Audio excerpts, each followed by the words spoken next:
Ang pasyente natin ngayon, 2 years, 2 years na ischemic stroke. Tulungan natin para manumbalik ang kanyang lakas. Panoorin yung video. Ilang taong ano nangyari sa ulo mo? Ischemic. Ischemic lang. Tawa ka sa kurinti. Oo. Sa 2 years na stroke ka, ilang taong ka na, ilang bisis ka na kurinti, na binti.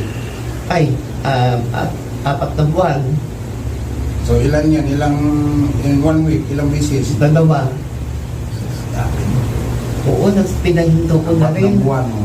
Ilang buwan mo sa tupiin mo siya na hindi mo iangat. Huwag mo iangat. Tupi sa baba na walang angat. Angat. Baba talaga. Maangatin. Oo. Para maging normal. Ganun ba? Ganyan. Oo. Yan, normal. Ayaw mo, ito. Huwag mo iangat. Sige. Sige. Kasi wala, walang tupi sa baba. Sasakyan siya.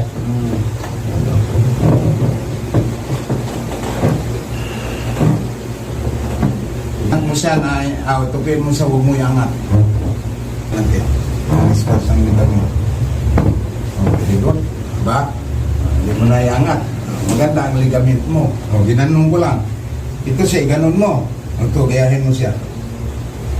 Sige, gayahin mo. Wait, di ba? Kunti na lang, diferensya. Hindi mo napansin? Kunti na lang. Yung pinos niyo, tinupanood ko po niyo pa ako.